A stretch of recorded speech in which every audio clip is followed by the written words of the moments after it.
Welcome to Stories Podcast. I'm your host, Amanda Weldin. Today's story is called Who's Afraid of the Monster Under the Bed? An original story written for you by Daniel Hinds. Thanks. Enjoy the episode. Who's Afraid of the Monster Under the Bed?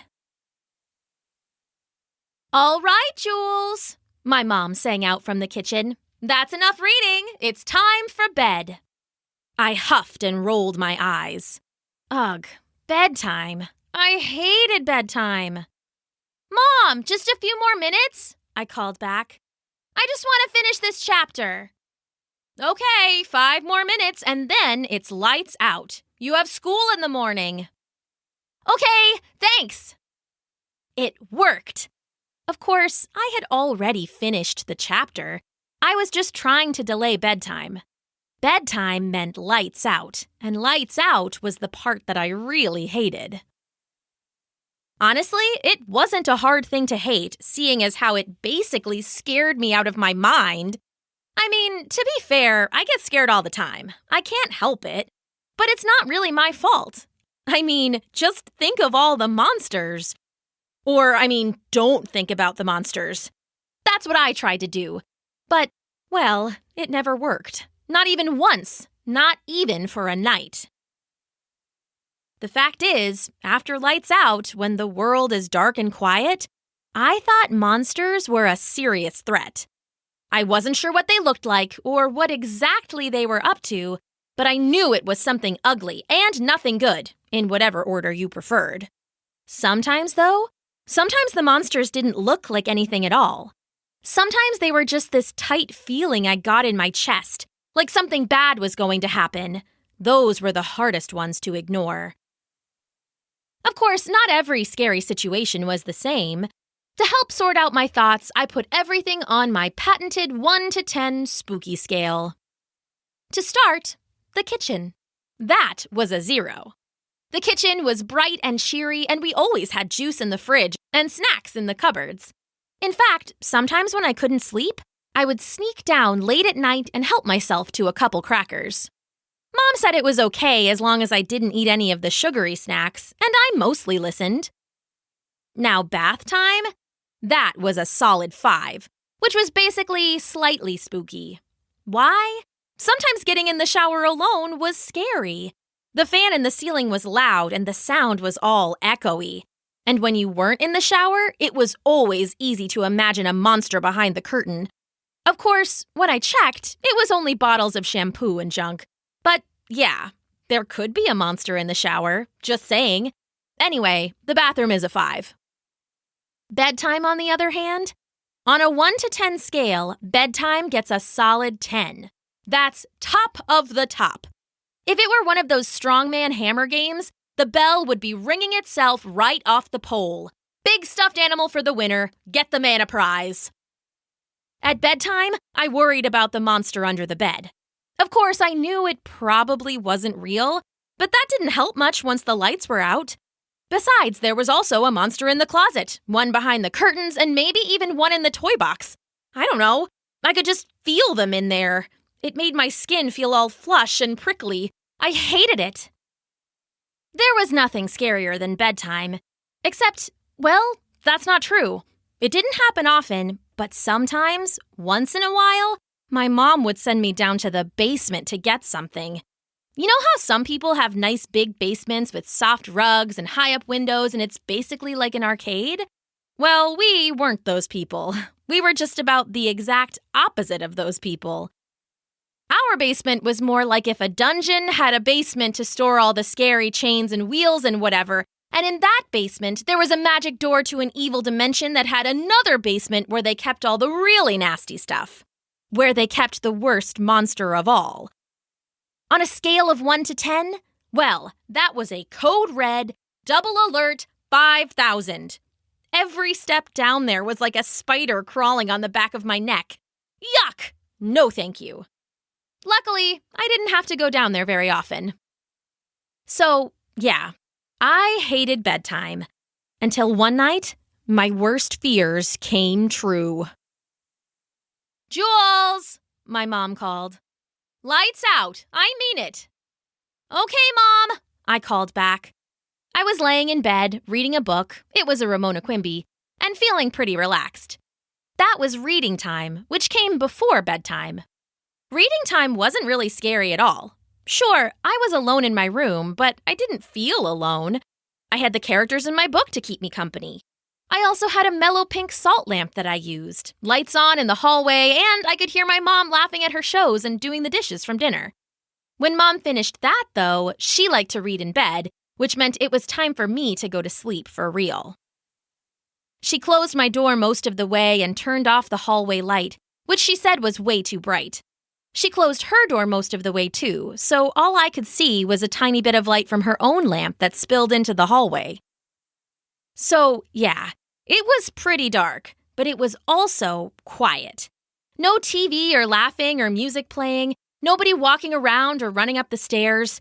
It was just a quiet, so heavy it felt like another blanket on my bed. All you could hear were the creepy haunted house-sounding chugs and clanks and bangs that came from the radiator. At least, so they claimed. But I had theories about that. Theories involving monsters, naturally.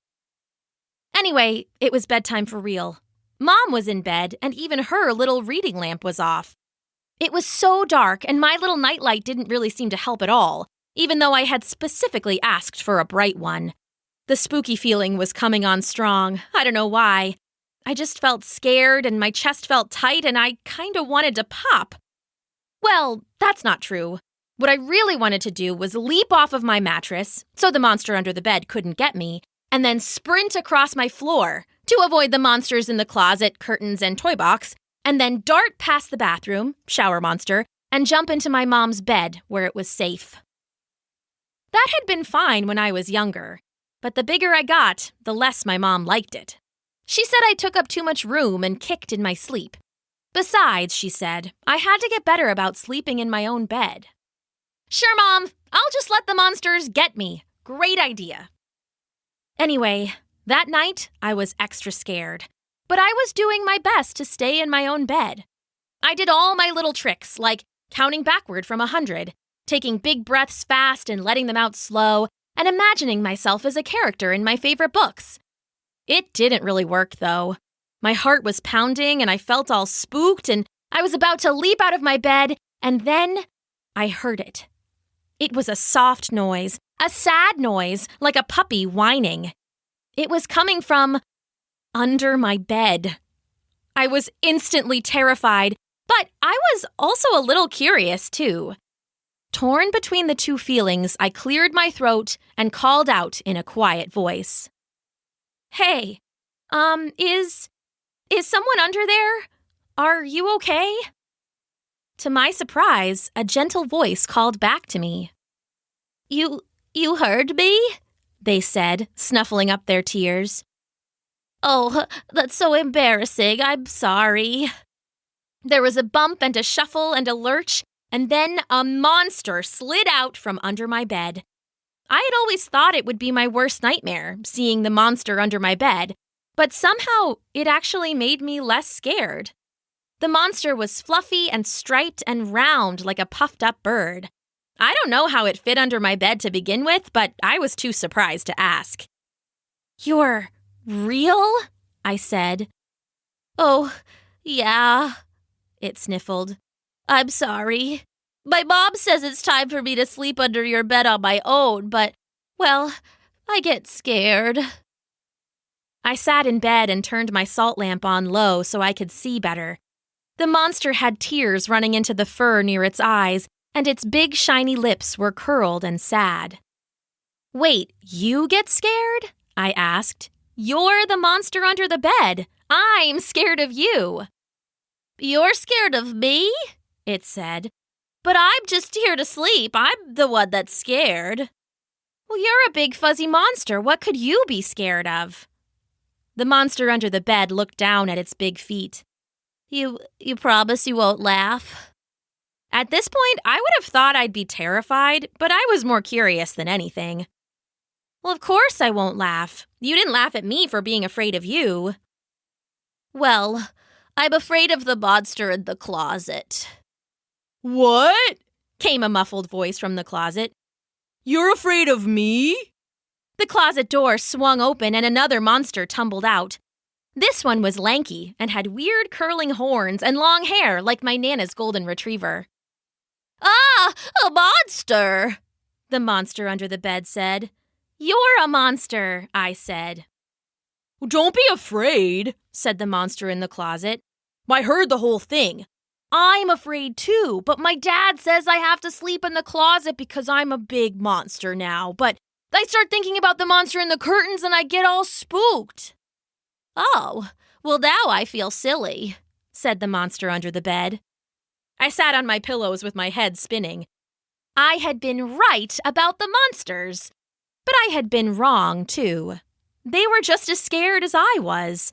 I didn't think it could get any weirder, and then, of course, it did. "Well, you don't need to be afraid of me," said the monster in the curtains. It came out all wispy and long like it was covered in mustaches. "I'm just keeping watch.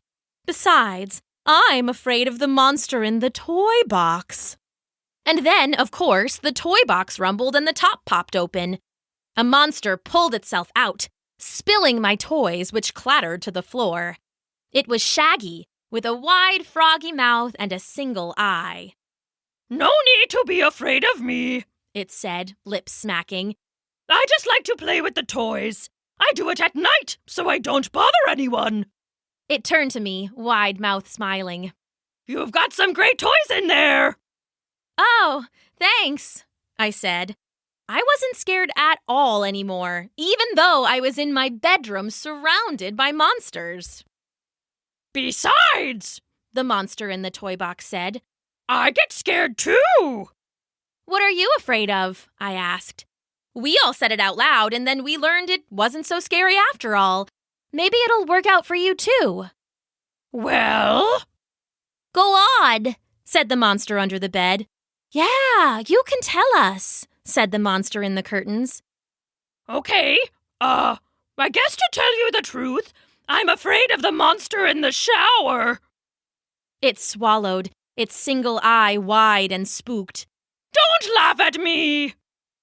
Oh, we wouldn't, I said. Never, ever, agreed the monster in the closet. We should go and look together, I said. I should have been super spooked, but I wasn't. For one, I wasn't alone anymore. And for another, it seemed silly that all the things I had been afraid of were just as afraid of me. And just as silly, too. We need to be quiet, though, so we don't wake up my mom. The monsters all nodded, and together, one big, weird group, we darted across the hall and into the bathroom. I didn't turn the light on because I couldn't imagine what would happen if my mom woke up and saw me with a herd of monsters. She'd probably think she'd gone crazy, or that I'd gone crazy, or that we were all crazy. Either way, safer to let her sleep. Okay, I said to the monster in the toy box. I'll open the shower, and you'll see there's nothing to be afraid of. Be careful, it said.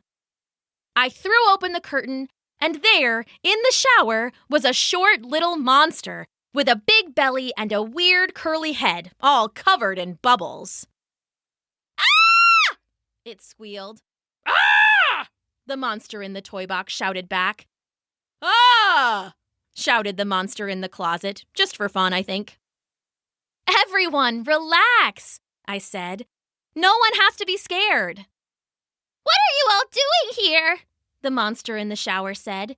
Oh, you surprised me. Oh, I'm sorry. We just wanted to show our friend here that there wasn't anything to be afraid of. You don't want to eat us or anything, right? What? Oh, of course not, said the monster in the shower. I just like to wash my hair at night when everyone is asleep. Nothing like a hot shower in the dark to really take the edge off when you've been scared all day. Well, now I feel silly, said the monster in the toy box. Got room for two in there? Sure, said the monster in the shower. Come on in. We can share my loofah. Wait, I said. Scared all day? What are you scared of? Oh, it's embarrassing. Don't be embarrassed, said the monster in the closet. Yeah, we were all afraid, said the monster under the bed. We all talked about it, and now we're here and we're brave." "So brave," added the monster in the curtains. "You can tell us," I said. "Whatever it is, we'll help you face it." "Well," said the monster in the shower, "I'm afraid of the monster in the basement." My heart dropped, and fear ran all through me again. My chest got tight and it felt like I couldn't breathe. The monster in the basement was the scariest thing of all. It was way above a 10 on my spooky scale. I hated going into the basement even during the day, but now, in the middle of the night? I glanced around and all the monsters looked just like I felt. The ones with hair had their hair standing on end. The others had goosebumps running all up and down their lumpy skin. "Wait," I said. "Are we all afraid of the monster in the basement?" "Yes, "For sure." "Oh, yeah." "Roger that." So afraid. For some reason, all of the monsters being afraid made me feel a little braver. You'd think that them being scared would make me more scared, but I don't know. There's something about other people being afraid that makes it easier for you to be brave. "I think," I said slowly, like I couldn't even believe what I was saying, "I think we need to go down to the basement together and see what we find." "Are you for real?" asked the monster in the shower. "Maybe we should all go back to your room and hide instead." "I like that idea," said the monster under the bed. "I'll get snacks," said the monster in the toy box. "No, we can't," I said. "We're all getting older now, and we can't just be afraid every night. That's no way to live. Plus, we never get any sleep. We need to face our fears so we can get some good rest." I sounded like my mom, but the monsters seemed convinced. "Okay," said the monster in the closet, "but you go first." I nodded, and together, the monsters and I crept down the stairs to the front hall. There, we gathered in front of the door to the basement. "Are you all ready?" My heart was pounding in my ears and my stomach was in knots, but I wasn't going to turn back now. Besides, I wasn't alone. Have we ruled out just going back to sleep?" asked the monster under the bed. "Or maybe a nice warm bath?" asked the monster in the shower. "No," I said. "I think we need to do this together." I opened the basement door. The stairs seemed to stretch into the darkness. That was one of the scariest things about the basement. The light switch was at the bottom of the stairs, not the top, so you were basically in the dark the whole way down. "Here we go," I said, and then started down the steps. The first one creaked loudly, and we all jumped, but no one said anything. The monsters clustered closer until I could feel their fuzz right against my back. Step by step, we descended into the basement. It was dark and cool and smelled a little funky. Somewhere in the blackness, I could hear the clunking roar of the boiler or furnace or one of those big pipe-studded machines. "What now?" hissed the monster in the shower into my ear.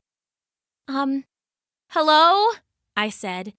Is there a monster in the basement?"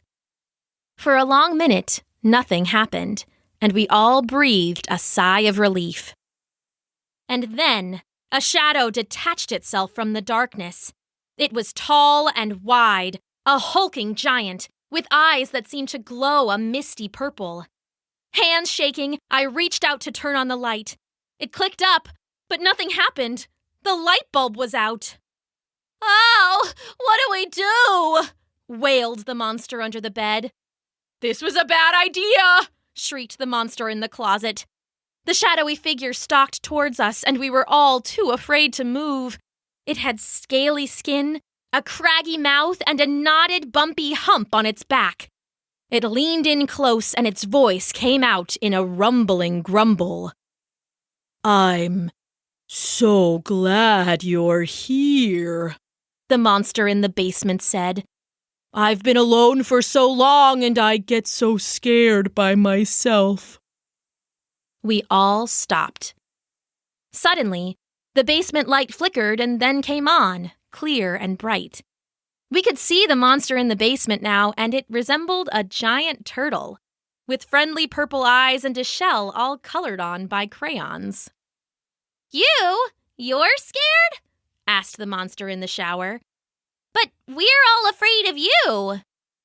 Afraid of me? The monster in the basement said with wide eyes. Really? I was hiding down here because I was afraid. But you're the monster in the basement, I said. You're the scariest.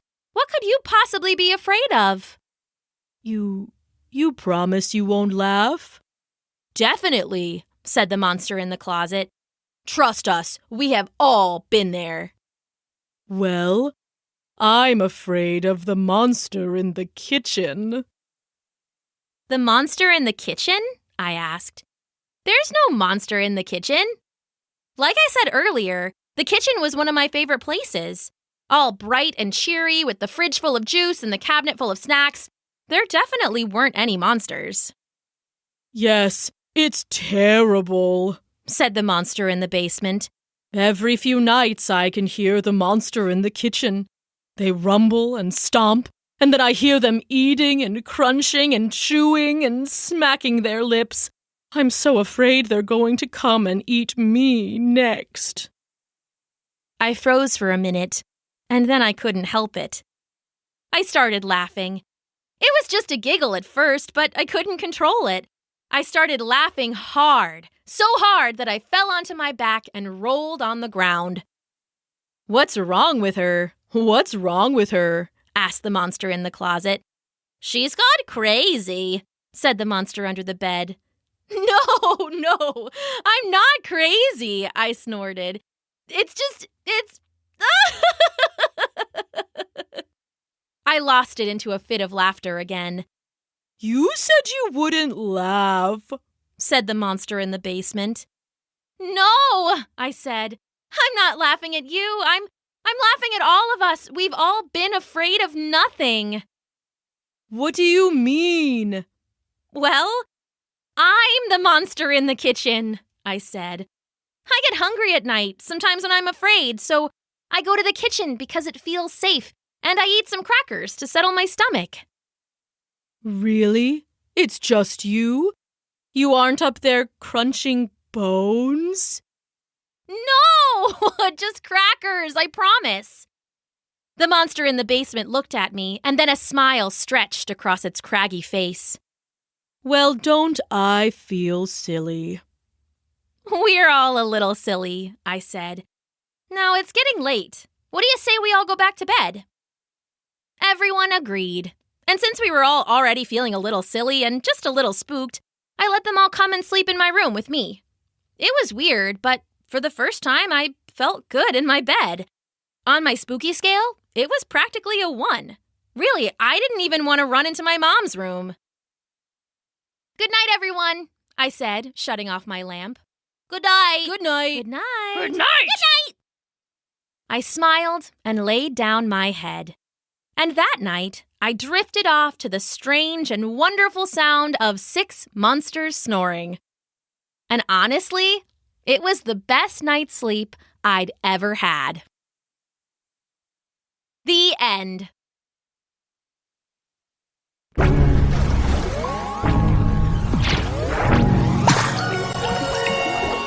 Thanks for listening.